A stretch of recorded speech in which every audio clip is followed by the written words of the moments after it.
name is David Busby. I'm an information security architect at Percona. My social profiles are linked in the slide deck, which will be made available to you soon, I'm quite sure. Yes, I'm the 185cm / 6'1" tall redhead with the stupidly large axe collection. But don't worry, I'm actually a nice guy, and we'll go through this in some detail. So let's jump into and set some of the expectations for this talk. This talk is not a comprehensive list on personal safety. You will have to make some presumptions on your own as to what is going to best serve your personal needs. I can't speak for everyone. This is not a guide, I will stress, this is not a guide on how to stalk somebody. Don't use and abuse anything you may learn from this talk, please. It's not full of memes. Well, it's got some memes in it. I mean, it's a short talk, it needs to be memorable, so take it with a pinch of salt. This draws on many others' research, without which this talk would definitely not be possible. So, let's have a look at some of the terminology that we may be using during this talk, or at least touching on fringe subjects related to the terminology. Of course, there's OSINT, which stands for Open Source Intelligence. Information that you can find from any open source database, open source search engine, just anything you can find that you may not consider relates to your person, but is definitely something that can be used to correlate information about yourself or somebody else. OPSEC, operational security. So this is more to do about how you control your information leakage, how you control the information that you're putting out into the general wild, for lack of a better term. Personal security, this is also including physical security. But it's not limited to just physical security, it's to do with your own individual security as well. ComSec, communication security, so looking at the encryption, self-filtering, tailoring your conversations for your audience, tailoring your conversations for your surroundings, becoming generally aware of what information you may be putting out into the area around you. InfoSec is, of course, an overarching term to relate to pretty much all of this. Information is not just limited to what's digital, it's also to do with any information you may conduct verbally or information that you may put out written or any other media. So let's also take a look at why this is important and why you're paying any attention to this talk in the first place. So for that, we look at the 2018 US National Statistics data to do with violent crimes. So we have so I'll prefix this. The US does not have any classifications between different types of sexual assault. So when I speak about sexual assault data here, presume it's the worst kind. I hope I don't have to go into too much detail, but just presume that it's the worst kind. We're also going to have a look at some national statistics to deal with male-on-male violence and murder, etc. Knowing what data you may be leaking is, of course, a precursor to understanding and limiting your own personal risk, to reduce the risk of you becoming just another statistic. Now, I'm not saying that exposure of your own data is going to lead to this. In no way am I saying that. But you need to be aware of information that you are unknowingly, likely, putting out to the general surrounds and general internet, so you can begin to understand the risk of that and understand how you could go about controlling that if you so choose to do so. It's just about education and ensuring that you are becoming increasingly aware of the data you're putting out around you. I've broken down the statistics into percentages here, as you can see. For homicides or murders, 77.7% was a male offender, and 73.7% was a male victim. So there's a lot of male-on-male murders going on. For sexual assaults, 92.5% was a male offender, and 89.17% is a female victim. As somebody with 2 daughters and with a healthy dose of paranoia himself, this is something that concerns me greatly, especially given the level of availability of technology and the level of availability of social networks that are available to young people, and they don't necessarily understand the implications of what they may be putting out onto the general internet. So, why again is this important? Because the protection of human life should be everyone's first priority. And I'm going to say that again just for effect. Protection of human life should be everyone's first priority. Now, I'm also going to extend this a tiny bit. The protection of human life, I like to say that it includes protecting the quality of life. There's no good protecting somebody's well-being if their well-being is reduced, if they're suffering. It also includes protection from abuse. People shouldn't feel that they are abused as a norm. Protection from fraud, malicious behaviours, malevolent threats, and threat actors. So basically, trying to protect individuals from bad things. Now, of course, I am viewed as a tinfoil hat guy. I am viewed as the paranoid security nut. Now, the stats are not biased one way or another. The stats are just statistical data, because that is exactly what they are. They are just numbers. By their very name, statistical numerical data, which is, of course, representative of a very real risk to society as a whole. What we need to understand is that this can be reduced by knowing what data we are putting out over the internet and we are putting out in our general surroundings, becoming aware of stuff we may be polluting the internet and our general surrounds unknowingly, and gain some control or at least some knowledge over that. Now, there are real-world known implications from the leakage of this data, and to infer the importance of this, as opposed to just telling you that's important and give you some evidence of it, I'm going to cover those in some detail. So then we're going to need to have a look at examples where data exposure has led to real-world concerning consequences. Now, this is where there's no data available. A stalker used corneal reflections, or reflections within the eye, to locate a female singer for which he was infatuated with. So the BBC article read, the stalker found a Japanese singer through the reflection in her eyes. This was published in October 2019, so it's a very recent case. The stalker identified a train station from the eye reflection. He then used Google Street View to further confirm the angle to the station the individual who was posing in the photo was, and approximated distance from it. He was able to locate the individual. Now, what I go back to earlier with is, this is not a guide to stalk someone. This is an abuse of this data. Yes, this was available, and the individual has taken that in order to be able to find somebody else. Don't. That is all kinds of creepy. What we should know is that this was a 2013 academic research article that was peer-reviewed. So this was posited as something that could potentially be a problem. As we increase the ability to take better photos, increase the resolution of our photos, what artifacts are we not consciously seeing being present within them that could be used to identify an individual's location in the absence of other data? So I'm going to quote you something from this article. Reflection images form readily on the cornea of the eye, potentially revealing features of the subject's surroundings. Indeed, the pupil of the eye derives its name from a reflected onlooker. Pupilla being a Latin word for a young girl. Apologies for any Latin speakers out there or any Latin theorists, because I may have just butchered the pronunciation of that. In practice, this reflection often extends beyond the pupil and into the iris. So in the slide deck, I have links to the research article and I have links to the BBC News article as well. So one of the things that you may or may not be aware of is tropes of the internet, or, well, funny things that you refer to as something that's just so outlandish that it couldn't possibly be real. And one of the ones in the early stages of the internet, and I'm showing my age here right now, is when CSI would always go zoom and enhance. Well, this is not a trope so much anymore, and science fiction's becoming science fact. So this is from the research article itself. You can see the individual photo that was taken on the very far left, the zoom in on the corneal reflection upon the eye, and the pulling out of some detail on the one on the right. As you can see, the one on the right is still very blurred, but I would suggest that this could potentially contain enough data to do facial recognition with, if nothing else. Or at least if you know the individual and you know the approximation of the individual's facial structure, you'd be able to identify the individual in this photo. But it's still an edge case, right? No, it really isn't.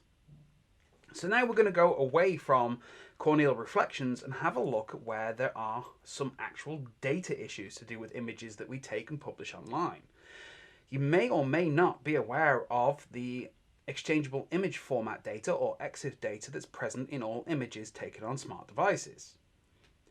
This may include the GPS information of the device itself, including the timestamp, the elevation, the latitude, longitude, the direction you're facing.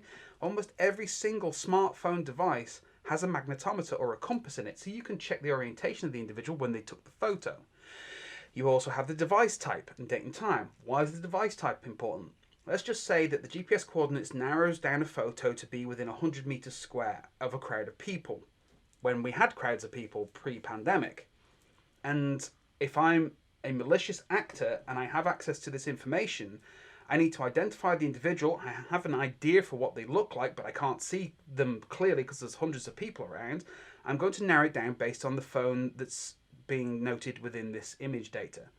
Why am I doing that? Because it adds information that increases the probability of the individual I'm seeing being the individual for whom I'm targeting. So, extending on this, you should strip the EXIF data from images before making them public.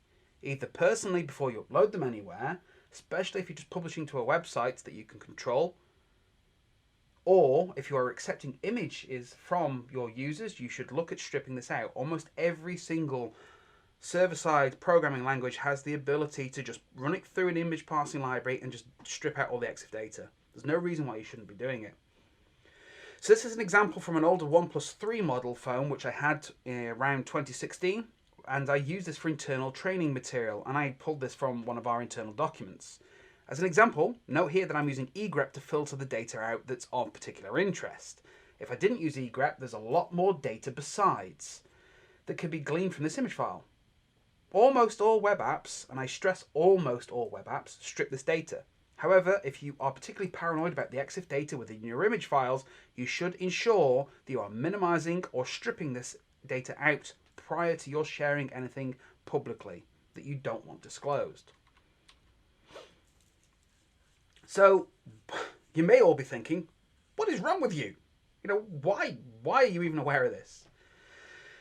You become aware, often painfully, by thinking how you would attack yourself if there was someone who was actually looking to attack you or gain some sort of return on investment through attacking or exploiting some sort of data weakness of your individual, to understand where your weaknesses are or where your weaknesses may be. Now, I include a paragraph here. It's a quote from an Orson Scott book, Ender's Game. Now, this is a quote from the book. It's not a quote from the movie. The movie included this, but surmised it so badly that it was good in the movie, it made sense in the movie, but it didn't contain enough detail. So I'm going to read you the red highlighted passage here. Only the enemy shows you where you are weak, and nothing could be truer. You're never going to know where you're weak just by looking at yourself and going, maybe I need to work on my biceps or my ability to jump today, or maybe I shouldn't be going to this cafe so often. Maybe I should just randomly mix up which coffee shop I visit in the morning. Humans are really bad at creating random patterns. That's why we're not a source of entropy for any encryption. Now, this is clearly derived, in some sense, from a Sun Tzu quote. And I've included this as another trope of the internet, because a CISSP giving a security talk without a Sun Tzu quote isn't a CISSP's talk. It's like some unwritten rule of the internet, apparently. So, to know your enemy, you must become your enemy, is a quote from Sun Tzu. And of course, Sun Tzu quotes and CISSP talks are like some unwritten rule, as I've noted there.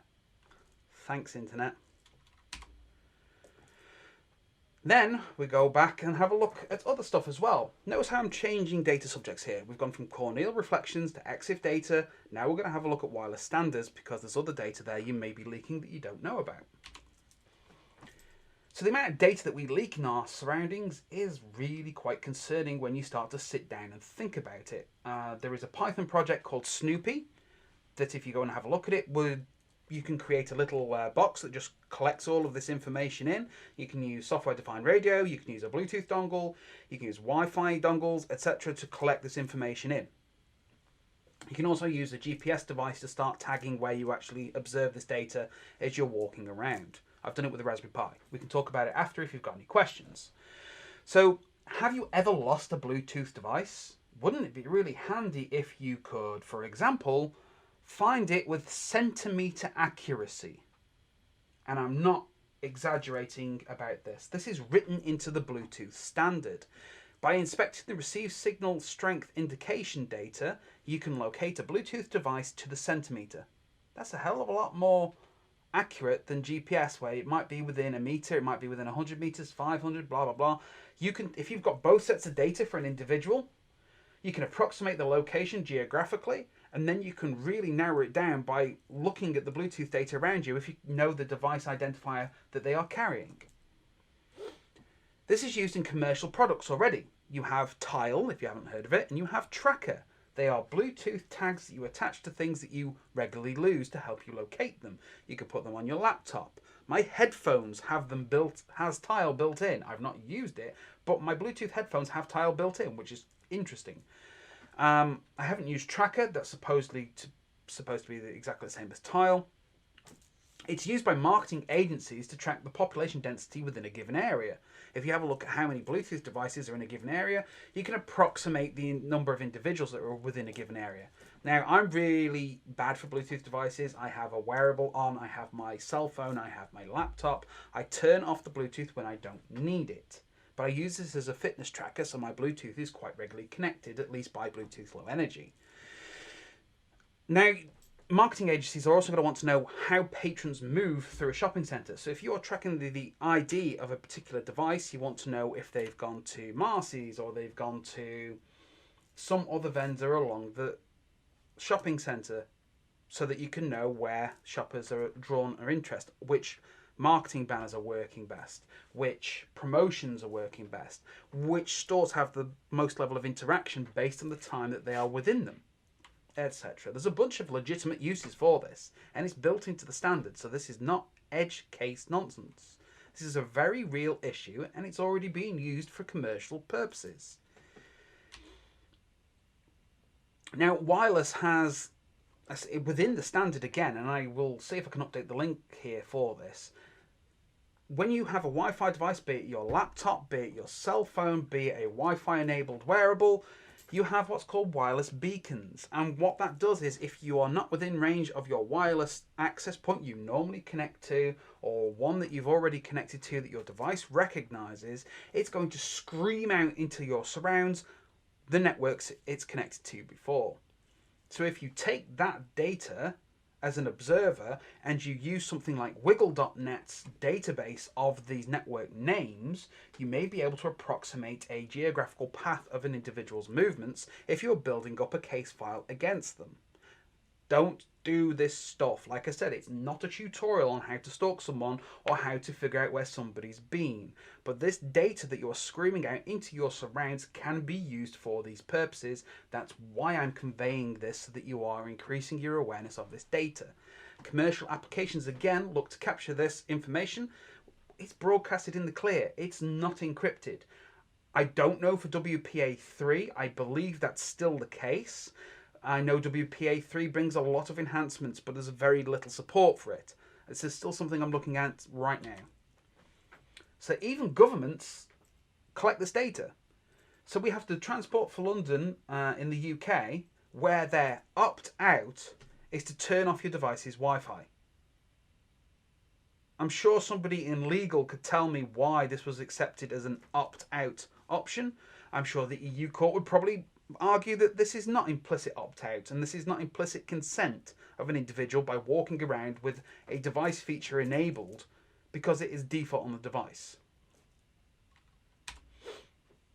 And yes, but wait, there's more. A little knowledge can be a very powerful thing.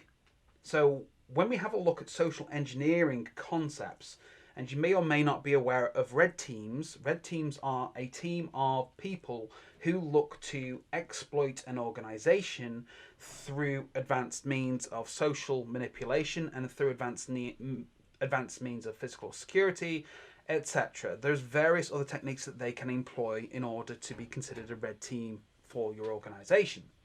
One of the ones I'll touch on here is called pretexting. Pretexting sets up a story or a scenario to help build confidence in a story that you are selling to your target. So you want to add credibility to that. This can also be used in phishing to appear as if you are the CEO of an organization. If you have access to a few emails from a CEO, for example, you can start to mimic their sentence and mannerism structure within their email conversations, because that's what they are. They're text-based conversations.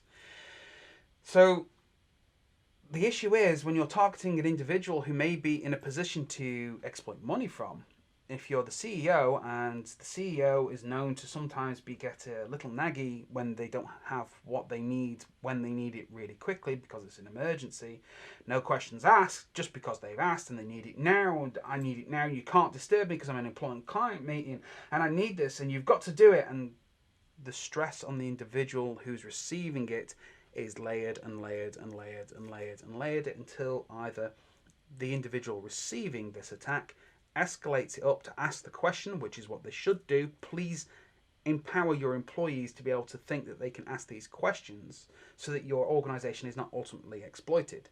It's also used in spam phone calls. We're all familiar with the Windows Security Center calling about the virus on your Windows PC.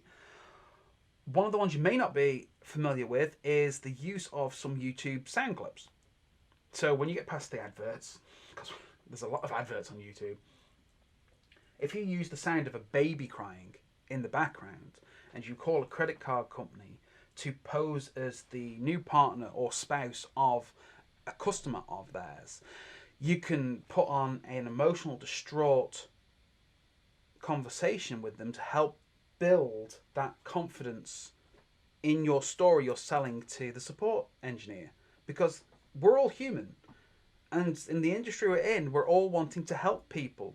So you're exploiting that willingness to help somebody because my baby's crying and I've got to do it, and my wife should have done this already, and they've gone to work, we've got debts I've got to pay something, and could you just help me?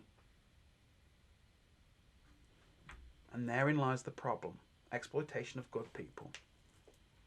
It's also used a little bit tongue-in-cheek in movies as well. Showing my age again, this is The Fifth Element up in the top right, and Leeloo Dallas is showing off her multi-pass or fake ID. This has also been used within 8 miles of my hometown and home address. The person, an individual who's on the left, whose face I have blurred out for their privacy, even though they were doing an illegal activity, was walking around known old age people's houses posing with a bus pass with a little bit of electrical tape covering over the fact that it said old age pensioner bus pass. He was knocking and going door to door, claiming to be from the local council, demanding council tax payments in cash on the doorstep, or he would authorize the bailiffs to come round. And these bailiffs are people that would remove property from your house in order to recoup the cost through sale. That guy really, really got my ire. I really can't stand that. He's exploiting other people just to get cash in hand. What you've got to take away from this is knowing that you, yes you, are in control of the data that you may be leaking to your surrounds. Take these few examples to just become increasingly aware of the data you may be putting out to the public internet, and then start to think about whether or not you want to get any control on that. It's your choice at the end of the day. So, a couple of ideas. If you're not using Bluetooth, you can turn it off. I do it on my cell phone regularly. I've got an action set up on my Android phone where I tap an NFC tag as I'm walking out the door that disables my Wi-Fi and Bluetooth on my cellular device. Don't need it, not going to use it. And then I tap it when I come back in the house, and it's on again. One of the things you want to look at if you cannot disable these for any reason, use a tunneling VPN service. I stress tunneling VPN service. If you're connecting to a VPN, you want everything you're doing to be encrypted. especially if you're going to use public Wi-Fi. Look at your self-censoring. Make sure you're tailoring your conversations not only to the individuals that you are with, but to your surrounds. We're all going to want to get very social when we have the ability to do so and meet with our colleagues and friends and just have conversations over a coffee, over a beer if you are so inclined. Just be wary of those around you because they may be listening in on the conversations. Remember always, trust but verify. There is no wrong reason to ask a question. Please, if any of you are managers, empower your employees to be able to ask questions and verify and CEO fraud email. They should be able to ask the assistant of that CEO. They should be able to ask their manager, their peers, does this look legitimate to you? Is this something I need to action? You will grow a great culture within your organization and empower your staff to be a human firewall for your organization. And with that, I would like to thank you all very much for attending my talk, and if you have any questions whatsoever, you can catch me on email or any of the social profiles I linked at the beginning of this talk. Thank you.